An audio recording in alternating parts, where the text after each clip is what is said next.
जब एक साधारण गुजराती लड़का पहली बार विदेश जाने की तैयारी करता है तो डर ज्यादा होता है या सपना। इस अध्याय में गांधी जी अपने जीवन का एक बड़ा फैसला लेने जा रहे हैं। विलायत की यात्रा, जहां उन्हें धर्म, पारिवारिक परंपराओं और समाज की मान्यताओं की कठिन परीक्षा से गुजरना पड़ता है। क्या गांधी जी अपने संस्कारों को बचा पाए? क्या परिवार और समाज की शर्तों ने उन्हें रोक लिया? आइए जानें उस ऐतिहासिक मोड़ की शुरुआत जिसने एक साधारण युवक को महात्मा बनने की दिशा में पहला कदम उठाने पर मजबूर कर दिया। अध्याय 11, विलायत की तैयारी। सन 1887 में मैंने मैट्रिक की परीक्षा पास की। देश की और गांधी कुटुंब की गरीबी ऐसी थी कि अहमदाबाद और बंबई जैसे परीक्षा के दो केंद्र हों तो वैसी स्थिति वाले काठियावाड़ निवासी नजदीक के और सस्ते अहमदाबाद को पसंद करते थे। वही मैंने किया। मैंने पहले पहल राजकोट से अहमदाबाद की यात्रा अकेले की। बड़ों की इच्छा थी कि पास हो जाने पर मुझे आगे कॉलेज की पढ़ाई करनी चाहिए। कॉलेज बंबई में भी था और भावनगर में भी। भावनगर का खर्च कम था, इसलिए भावनगर के श्यामलदास कॉलेज में भर्ती होने का निश्चय हुआ। कॉलेज में मुझे कुछ आता न था। सब कुछ मुश्किल मालूम होता था। अध्यापकों का नहीं, मेरी कमजोरी का ही था। उस समय के श्यामलदास कॉलेज के अध्यापक तो प्रथम पंक्ति के माने जाते थे। पहला सत्र पूरा करके मैं घर आया। कुटुंब के पुराने मित्र और सलाहकार, एक विद्वान, व्यवहार कुशल ब्राह्मण मावजी दवे थे। पिताजी के स्वर्गवास के बाद भी उन्होंने कुटुंब के साथ संबंध बनाए रखा था। वे छुट्टी के इन दिनों में घर आए। माताजी और बड़े भाई के साथ बातचीत करते हुए उन्होंने मेरी पढ़ाई के बारे में पूछताछ की। जब सुना कि मैं श्यामलदास कॉलेज में हूं तो बोले, जमाना बदल गया है। तुम भाइयों में से कोई कबा गांधी की गद्दी संभालना चाहे तो बिना पढ़ाई के वह नहीं होगा। ये लड़का अभी पढ़ रहा है, इसलिए गद्दी संभालने का बोझ इससे उठवाना चाहिए। इसे 4-5 साल तो अभी भी ए होने में लग जाएंगे और इतना समय देने पर भी इसे 50 से 60 रुपए की नौकरी मिलेगी, दीवानगिरी नहीं। और अगर उसके बाद इसे मेरे लड़के की तरह वकील बनाए तो थोड़े वर्ष और लग जाएंगे और तब तक तो दीवानगिरी के लिए वकील भी बहुत से तैयार हो चुकेंगे। आपको इसे विलायत भेजना चाहिए। केवल राम कहता है कि वहां की पढ़ाई सरल है, 3 साल में पढ़कर लौट आएगा। खर्च भी 4-5 हजार से अधिक नहीं होगा। नए आए हुए बारिस्टरों को देखो, वे कैसे ठाठ से रहते हैं। वे चाहें तो उन्हें दीवानगिरी आज मिल सकती है। मेरी तो सलाह है कि आप मोहनदास को इसी साल विलायत भेज दीजिए। विलायत में मेरे केवल राम के कई दोस्त हैं। वह उनके नाम सिफारिशी पत्र दे देगा तो इसे वहां कोई कठिनाई नहीं होगी। जोशी जी ने मेरी तरफ देखकर मुझसे ऐसे लहजे में पूछा मानो उनकी सलाह के स्वीकृत होने में उन्हें कोई शंका ही न हो। क्यों, तुझे विलायत जाना अच्छा लगेगा या यहीं पढ़ते रहना? मुझे जो भाता था वही वैद्य ने बता दिया। मैं कॉलेज की कठिनाइयों से डर तो गया ही था। मैंने कहा, मुझे विलायत भेजें तो बहुत ही अच्छा है। मुझे नहीं लगता कि मैं कॉलेज में जल्दी जल्दी पास हो सकूंगा, पर क्या मुझे डॉक्टरी सीखने के लिए नहीं भेजा जा सकता? मेरे भाई बीच में बोले, पिताजी को यह पसंद न था। तेरी चर्चा निकलने पर वे यही कहते कि हम वैष्णव होकर हार्ड मांस की चीर फाड़ का काम न करें। पिताजी तो तुझे वकील ही बनाना चाहते थे। जोशी जी ने समर्थन किया, मुझे गांधी जी की तरह डॉक्टरी के पेशे से अरुचि नहीं है। हमारे शास्त्र इस धंधे की निंदा नहीं करते, पर डॉक्टर बनकर तू दीवान नहीं बन सकेगा। मैं तो तेरे लिए दीवान पद अथवा उससे भी अधिक चाहता हूं, तभी तुम्हारे बड़े परिवार का निर्वाह हो सकेगा।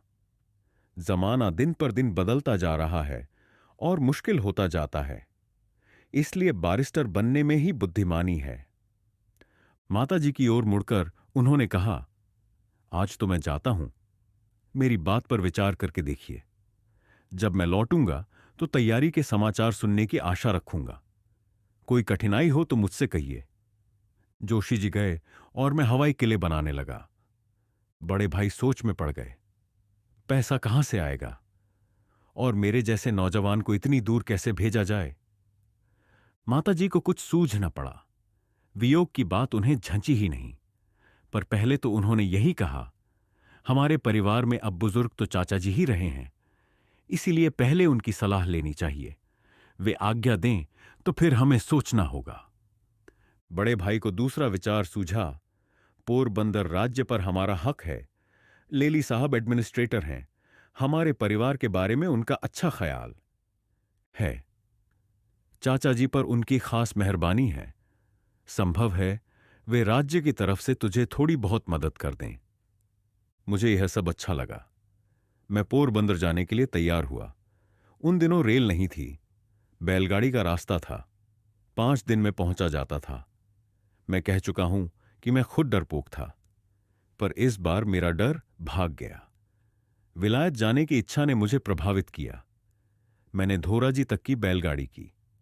घोराजी से आगे 1 दिन पहले पहुंचने के विचार से ऊंट किराए पर लिया। ऊंट की सवारी का भी मेरा यह पहला अनुभव था। मैं पोरबंदर पहुंचा। चाचा जी को साष्टांग प्रणाम किया।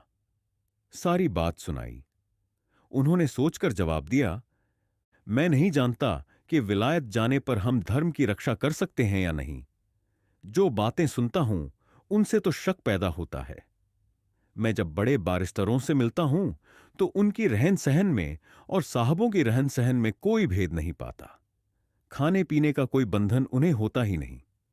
सिगरेट तो कभी उनके मुंह से छूटती ही नहीं। पोशाक देखो तो वह भी नंगी। यह सब हमारे कुटुंब को शोभा न देगा। पर मैं तेरे साहस में बाधा नहीं डालना चाहता। मैं तो कुछ दिनों बाद यात्रा पर जाने वाला हूं। अब मुझे कुछ ही साल जीना है। मृत्यु के किनारे बैठा हुआ मैं तुझे विलायत जाने की समुद्र पार करने की इजाजत कैसे दूं? लेकिन मैं बाधक नहीं बनूंगा। सच्ची इजाजत तो तेरी मां की है।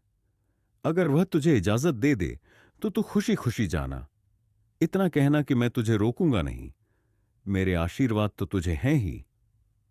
मैंने कहा, इससे अधिक की आशा तो मैं आपसे रख नहीं सकता। अब मुझे अपनी मां को राजी करना होगा। पर लेली साहब के नाम आप मुझे सिफारिशी पत्र तो देंगे ना? चाचा जी ने कहा, सो मैं कैसे दे सकता हूं, लेकिन साहब सज्जन हैं, तू पत्र लिख। कुटुंब का परिचय देना। वे जरूर तुझे मिलने का समय देंगे और उन्हें रुचेगा तो मदद भी करेंगे।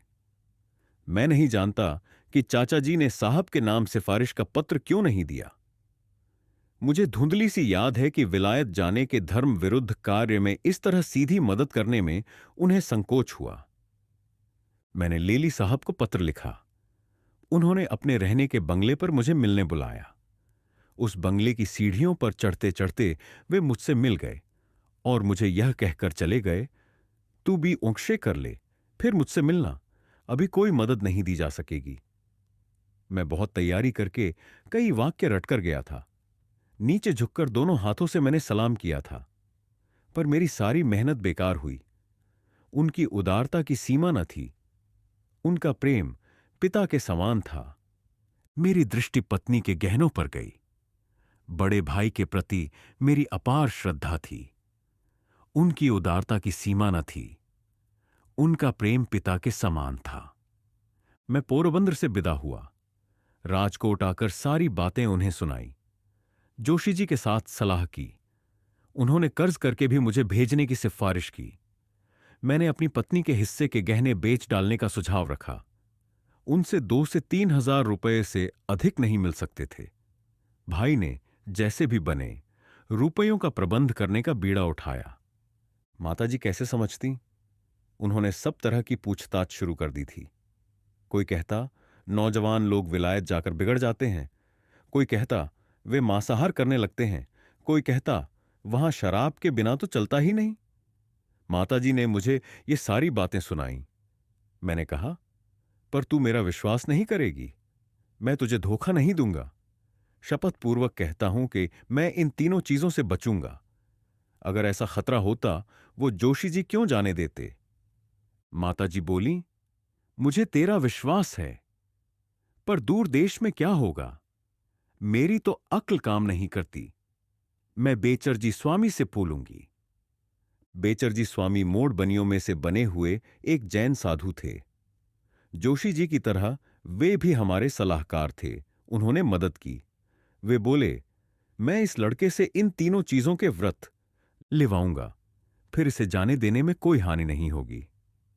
उन्होंने प्रतिज्ञा लिवाई और मैंने मांस, मदिरा तथा स्त्री संग से दूर रहने की प्रतिज्ञा की। माताजी ने आज्ञा दी। हाईस्कूल में सभा हुई। राजकोट का एक युवक विलायत जा रहा है, यह आश्चर्य का विषय बना। मैं जवाब के लिए कुछ लिखकर ले गया था। जवाब देते समय उसे मुश्किल से पढ़ पाया। मुझे इतना याद है कि मेरा सिर घूम रहा था और शरीर कांप रहा था। बड़ों के आशीर्वाद लेकर मैं बंबई के लिए रवाना हुआ। बंबई की यह मेरी पहली यात्रा थी। बड़े भाई साथ आए, पर अच्छे काम में 100 विघ्न आते हैं। बंबई का बंदरगाह जल्दी छूट न सका। तो दोस्तों, ये था गांधी जी की आत्मकथा का अध्याय 11, विलायत की तैयारी। एक ऐसा मोड़ जहां एक युवा अपने सपनों के पीछे निकलने को तैयार था, लेकिन साथ ही उसे निभाने थे अपने धर्म, अपने परिवार और अपने आत्मसम्मान के वादे। यह सिर्फ इंग्लैंड की यात्रा नहीं थी, यह थी एक आत्मयात्रा की शुरुआत, जहां गांधी जी को खुद को फिर से परिभाषित करना था। अगर यह एपिसोड आपको पसंद आया हो तो वीडियो को लाइक करें, अपने दोस्तों और परिवार के साथ शेयर करें और कमेंट में जरूर बताएं, क्या आपने कभी ऐसा फैसला लिया है जो आपके जीवन की दिशा बदल सकता था? ऐसे ही प्रेरणादायक अध्यायों के लिए चैनल द भारत डायलॉग्स को सब्सक्राइब करें और बेल आइकॉन दबाएं ताकि अगला भाग आपसे कभी मिस ना हो। पूरी सीरीज सुनने के लिए प्लेलिस्ट का लिंक डिस्क्रिप्शन में है। अभी जाकर क्लिक करें और जुड़िए गांधी जी के इस ऐतिहासिक सफर में। मिलते हैं अगले अध्याय में। तब तक के लिए जय हिंद।